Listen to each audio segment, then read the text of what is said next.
Alright, what's going on, guys? Trev back again, here to bring you another video. This one's going to be doing a video review for the very first season and probably, the majority of what Fargo is going to be. This one will be a review of the TV series now that the first season's completed for Fargo.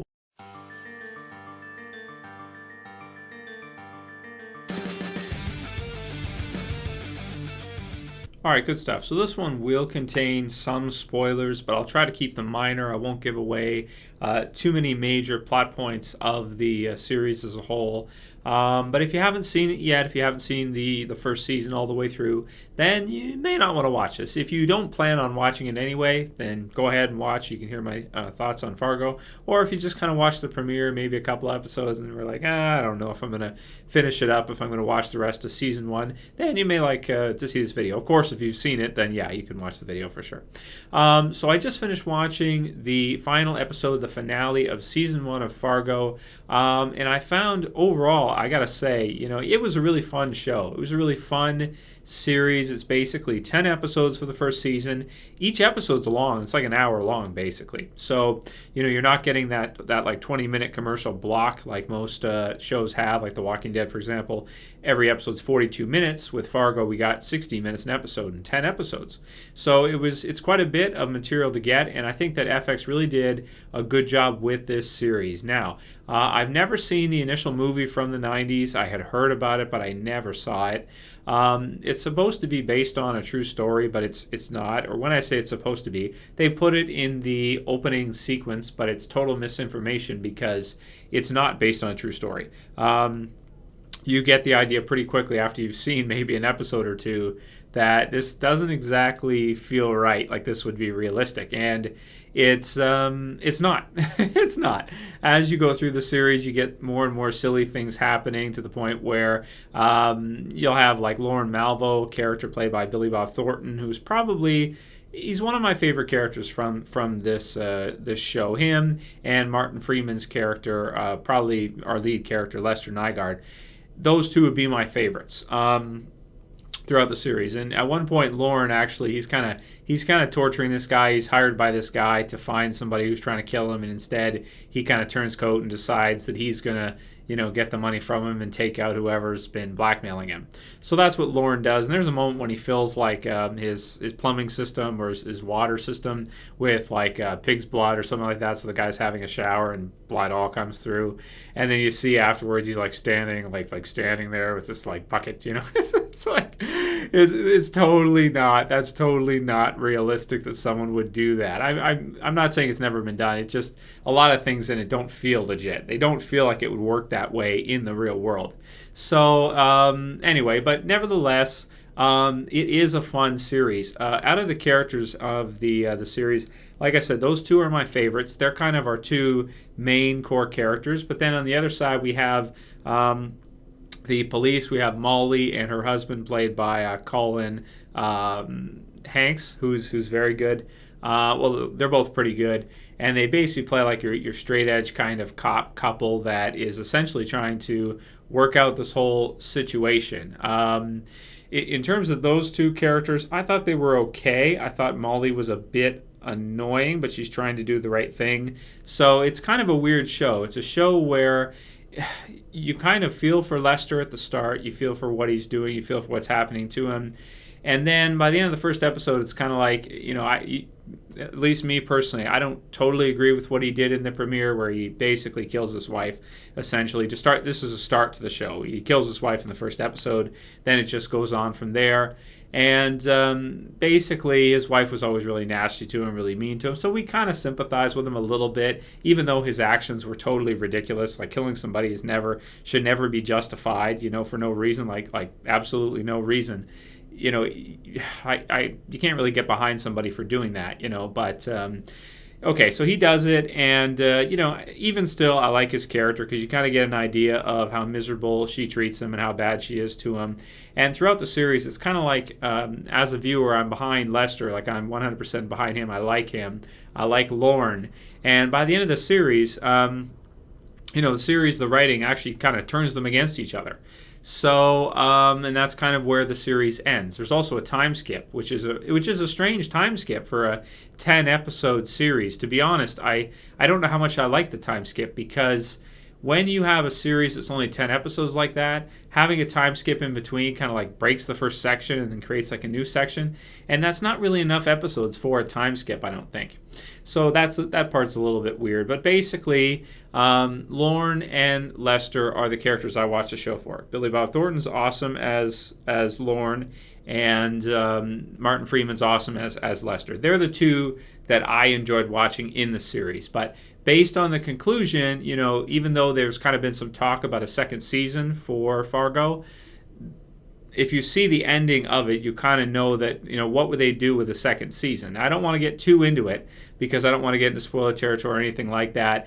But basically, what would they do if they were to continue with a season 2? It wouldn't really, like who would they follow? Who would be the lead? What would happen? I don't know. I can't say much more about it without getting into major spoilers. But basically, I will say overall, I think the series starts off great. In the middle, it's pretty good to okay. You have that final climactic battle in the middle, which is actually maybe the best part of the entire first season is right in the middle, I would say, when you have Lorne and he faces off against a couple other hitmen that are sent after him due to something he does. And it's really exciting. You've got kind of the battle between them, and it's really cool to see Lorne, where he's got this kind of evolutionary biology type philosophy towards the things he does and the actions that he makes, and towards people. Like he tells a riddle, for example. The human eye can see more shades of green than any other color. Why is that? And basically, it relates back to when our evolution, and when, of course, we were, a hunter-gatherer type society, and how we evolved, and the color green, leaves on trees being green. So, and he's got a lot of different interesting kind of outlooks on things, and on how to live life and how to not let the system push you around, basically, which is what he definitely doesn't do. But in the end, he does get his comeuppance eventually, of course. We saw what happened. But basically, with this one, I love the start, I love the middle, and the ending kind of let me down a bit with Fargo.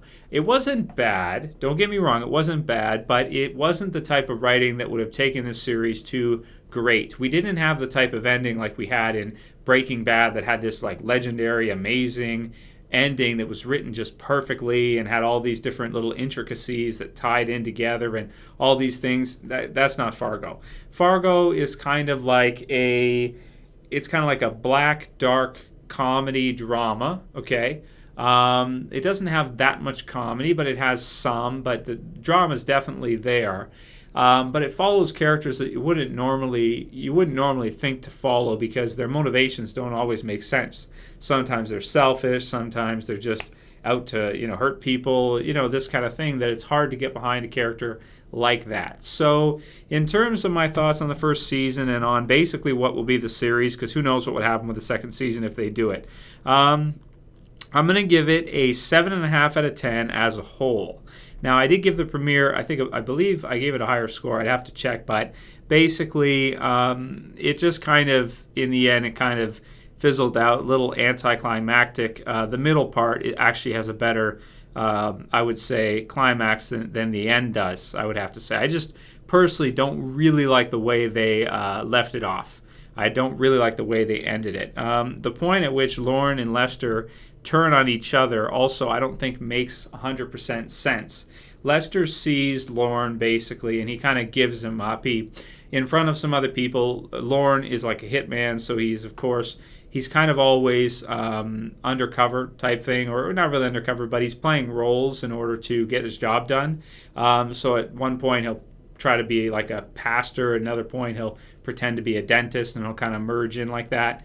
Even to the point where the cops can't pin him sometimes, so his performance is so good the cops will let him go. But then another time he can't come up with a way to explain the fact that Lester's coming up and acting like he knows him, and he can't, kind of explain that away. He can't come up with an idea or say, oh yeah, I remember you, give me a few minutes, I'll be right over, we'll have a drink later on, I'm just talking with my wife and this other guy, or something like that is what he could have done that, and I think it would have made sense. I think it would have worked. So the writing for me with how they turn on each other, I wouldn't say it makes 100% sense. I mean, in one regard I can see it because it kind of does, it could blow his cover or make people be suspicious of him to run into somebody like that thinks they know him and he acts like he doesn't know them.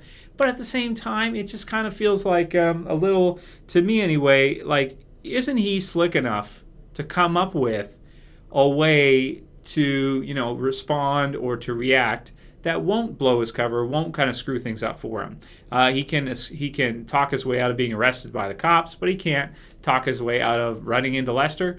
It just, to me, the writing I thought wasn't the greatest with regards to that. But the characters are fun. The series is decent. It's not absolutely out of this world. It's not the greatest thing ever. Don't get me wrong. But if you have some time, if you got about 10 hours, I would say, and you're looking for a show to watch this summer, Fargo's not a bad one to go with. Definitely the first 5-6 episodes are really, really good. Definitely good. So if you guys got a chance to check out Fargo, let me know what you thought about it. Write it in the comments below. And if you didn't, does it sound appealing to you? Is it something you would want to check out? If it does, I would say give it a shot.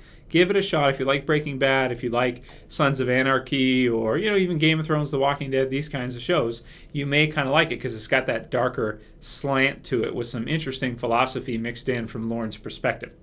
So let me know what you guys think about it. Let me know who your favorite characters were in the show. And it's kind of a shame that we can't really have a second season that would be this similar to the first. Yeah, I've heard if they do a second season, it would be focusing on like Molly or something, or it would have totally different characters like American Horror Story. But that's basically a different show, right? Because you have totally different characters, different location, different everything. It's like a different show. So let me know what you guys think about that. And yeah, that's all I got to say for this one. If you're new to the channel and you want to subscribe, go ahead and subscribe. If you like the video, please thumb it up below, and I'll call it here. So for this video, guys, see you for the next one. This is Trev, as always, and I'm saying peace.